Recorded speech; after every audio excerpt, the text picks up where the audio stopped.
Hi folks, Canadian Prepper here. Today on the channel, we're going to talk about the coming war between China and the West and why TikTok may be the biggest Trojan horse in history. I'm going to be exploring this from an angle that you absolutely have not heard anywhere else. This is not going to be your run-of-the-mill criticisms as were levied by Congress against the TikTok CEO. This is much different and it's much worse than a lot of people realize. So please stick with me. Now, you may not be able to tell, but right now I'm in a glass room. Conveniently, I can see what's going on the outside of the room, and they can see that I'm shooting this video in here with no teleprompter, but I do have cue cards, okay? And that's because this might be a lengthy video. Now, the reason why that's important, that bidirectional flow of information is free and it's open, and nobody is at a disadvantage in that relationship. If this was a one-way mirror and I could see what was going on out there, but they couldn't see what was going on in here, people would think that that was really, really creepy, and I'm pretty sure there's some labor laws against that sort of thing. And rightly so. Unfortunately, this is how information flow works between some countries on this planet. In fact, case in point, let's just take the United States and China, for example. Now, the Chinese can see everything that is going on inside America. They can have companies that manage and regulate the flow of information, what information is put inside people's heads and in front of their eyeballs in this country. Unfortunately, the converse is not true. We do not have the capability to go into China's society and dictate what their people see there through various algorithms that we've curated and honed. Now, this is because China has something called the Great Chinese Firewall. China is a very censorious society. The media and access to information is heavily regulated. Now, understand that big tech platforms here have been known to demonetize, to deplatform, and even shadow ban certain channels. And this is not good. And in fact, propaganda absolutely works both ways. But at the end of the day, we still have access to the world's information. If China has a media agency, we'll have access to it, in spite of the fact that certain tech platforms, for example, may have banned some Russian news agencies. You still have access to that information on the internet that you have access to. That is not the case in China. Okay, the situation right now is that there's two rooms and China can see what we're doing and we can't see anything about what's going on in that society, much less manipulate it with our algorithms. Now, as I've said, and I want to put this disclaimer out there from the get-go, I understand that Western propaganda is sophisticated and it's a thing, and even in our free market, open society, we can succumb to mass media manipulation. That is absolutely 110% true.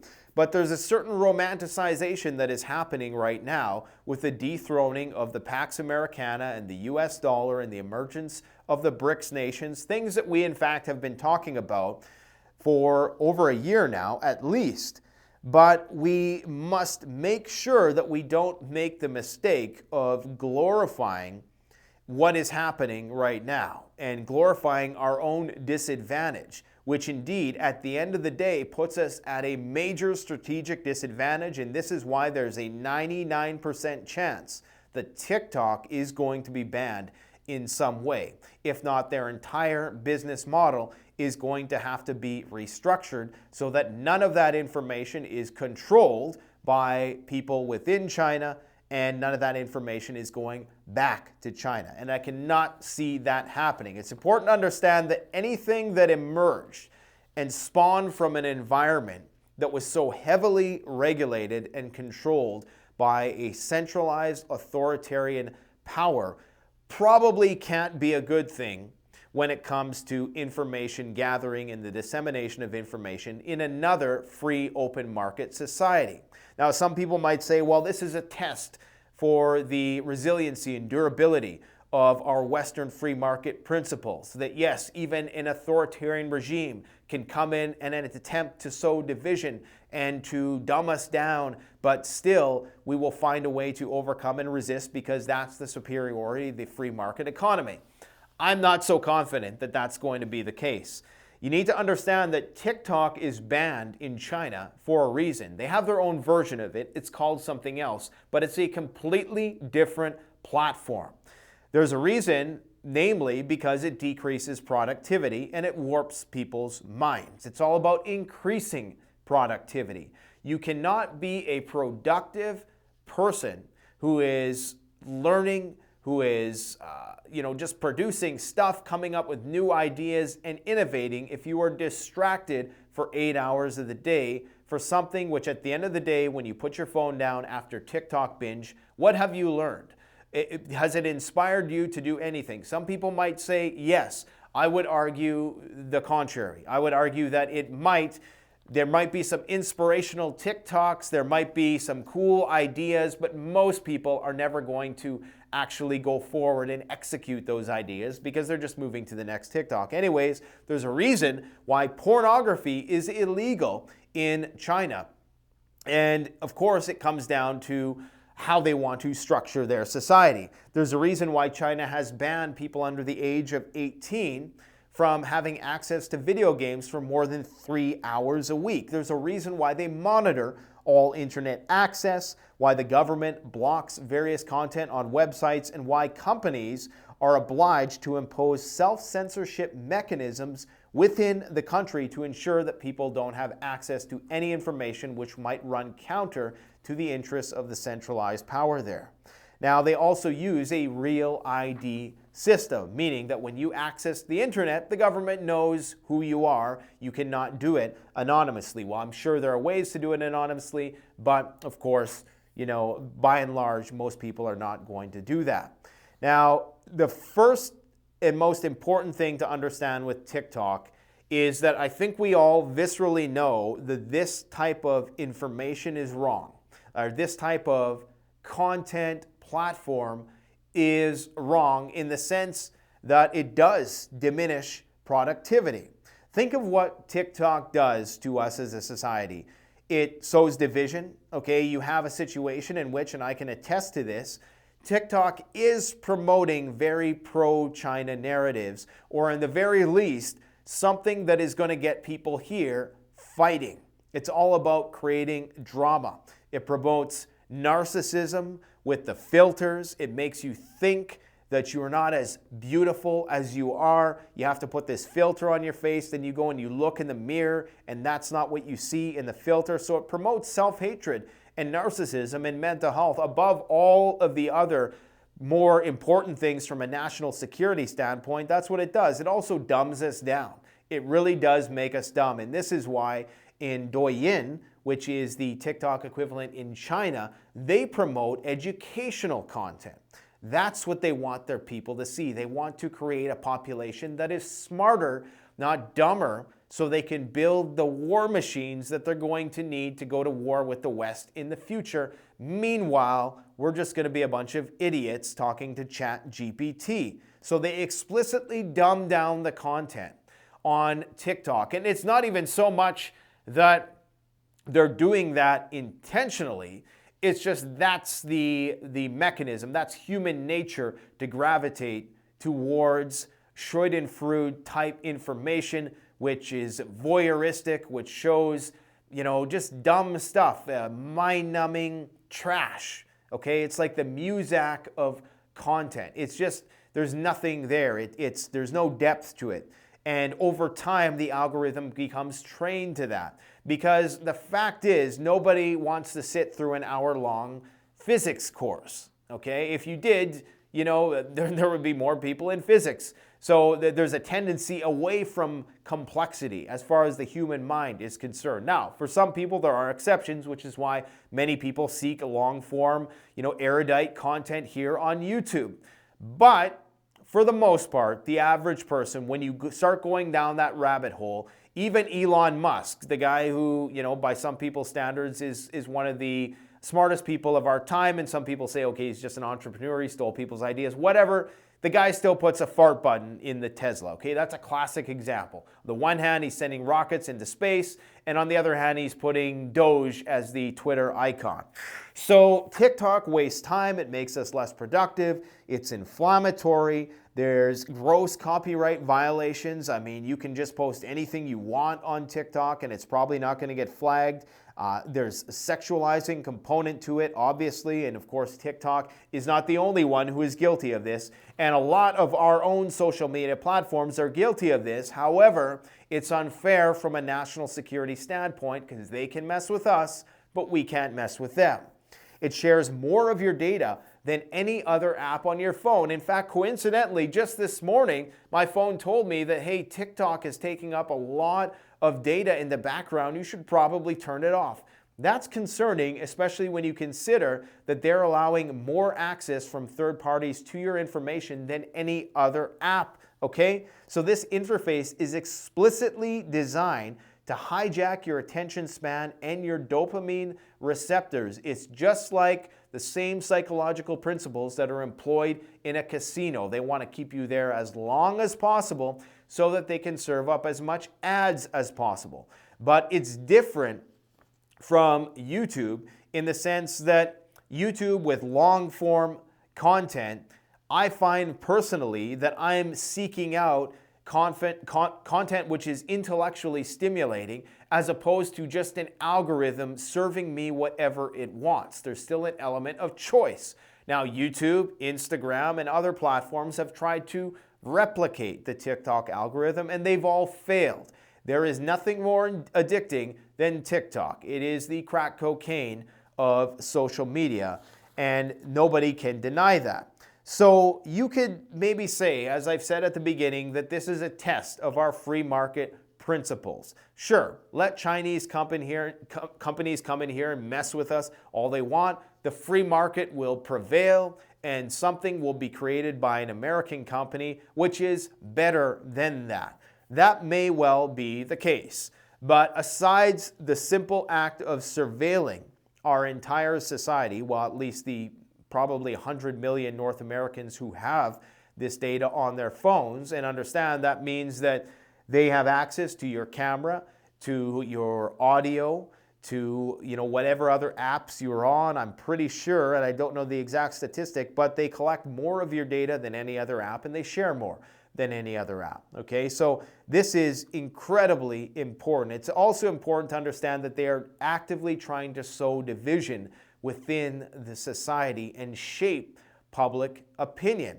I've noticed this firsthand, and I hate to admit this, but in order for us to have our own success on TikTok, we've had to dumb down the content there a lot. For the content that we post on YouTube, for it to be successful on TikTok, it needs to be dumbed down. And that's a sad thing, and that's why I don't care about our TikTok account. In fact, we've had more TikTok growth in the past few months than we did in the first probably 5 to 7 years on YouTube. So growth there is exponential. We're doing just fine on TikTok, but would I miss it if it was gone? No. So again, I'm not approaching this from the same place that a lot of people in Congress were approaching this. Some of their concerns were legitimate, but a lot of it was just the stuff that memes would come to be made of course, as it has. And I'm talking, of course, about the senators who were grilling the TikTok CEO about privacy issues, about the types of content on the platform. You'll find the same type of content on TikTok as you do on YouTube, but it's more concentrated, and it's the manner in which it's delivered. Perhaps we could use the example of a drug, or even sugar, for example. Sugar exists in nature, but if you refine it, you get concentrated white sugar, which is not good for you. Sugar in fruits. I know some people have different thoughts about this, but I personally think that that's just fine because you're not going to be able to eat enough of it that it's going to become a huge problem for you. But refined sugar, refining it down, taking out all the fiber and all the other micronutrients and stuff, that's what TikTok does. It boils down the best of the content that is created on other platforms, and it boils it down to something that is incredibly addicting, and it makes a population of people who are unproductive, most importantly, people who couldn't fight a war if their lives depended on it, people who don't have the skills in order to think and survive and navigate the future, and definitely not people who are going to be able to be competitive in the international space when it comes to mathematics, tech, just education in general. Now, hopefully, the geniuses that we do have are able to create an AGI which does all that for us. I think that's going to be the only saving grace right now. Unfortunately, that's likely going to beget some sort of idiocracy, where some intelligent machine is in charge and we just get progressively dumber and dumber and become its pets. Now, I know that there's a concern about government overreach in terms of regulating TikTok, but I think that the argument will be made that during wartime, and make no mistake, that's exactly what is about to happen, because just today, as I've made this video, China has said that they're going to be doing patrols in the Taiwan Strait, inspecting Taiwanese ships. Taiwan says that they are not going to comply with these orders. So as soon as that first altercation ensues, we're going to have a potential kinetic escalation on our hands. That's when the war between East and West will unofficially start, because of course it's only going to officially start when the red line into Taiwan is crossed and ships are landing on the island. But I understand that there is concern about government overreach, and there is going to be a lot of controversy created about just regulating TikTok itself. And that's where the Chinese have succeeded immensely. Not only have they created an app that sows division, the simple task of us trying to figure out what to do with that app has caused division. And it likely will cause a lot of infighting. A lot of people are going to say that, no, this is government overreach. You should not regulate TikTok because it's a slippery slope, and there's going to be all sorts of other stuff thrown in there that they're going to try to regulate. Trust me, I'm no fan of government censorship, whether it's Bill C-11 that was just passed here in Canada, which is going to give the government the ability to determine who sees what in our country. That is not good, but there needs to be a line that gets drawn. It's kind of like martial law during war times. It's something that is going to have to be imposed at some point in time. We need to make sure that we do it surgically. And I know a lot of TikTok influencers are not going to like what I have to say, but you need to understand this from a national security perspective. This is a problem. It absolutely is a problem. Now, if we were able to have a corresponding app, and this might be the solution, is that the Chinese allow the Americans to have a corresponding app running in their society that had no regulations with respect to, well, of course, within reason, the types of content that could be put on it. So not something that is curated like the Douyin app, which promotes things like life skills, popular science, humanities, arts, education, sports, and workplace. That is what is promoted in China on Douyin. Okay? So if we could have an exchange like that, then I think most people wouldn't have any problem banning TikTok. Unfortunately, when you have software that allows such information gathering and such unidirectional information flow, which is totally imbalanced and which gives the Chinese a distinct advantage from a fifth generation warfare perspective, then this is not going to fly with the government. It's not going to fly with our military, and it inevitably will be banned. Let me know what you guys think about this in the comment section below. I realize it's a slippery slope. I'm no fan of our own mass media regulation of the different types of information we see, the shadow banning, the deplatforming, the marginalization of various voices. You guys know I'm not a fan of that, but we need to be pragmatic when analyzing this in the context of a global conflict. eventually these things are going to have to be regulated. But I get it. It's a slippery slope. What's the solution? Let me know in the comment section below. We're going to be getting right back to our regularly scheduled good old preparedness programming right away. So stay tuned for that. Thanks, guys. Take care.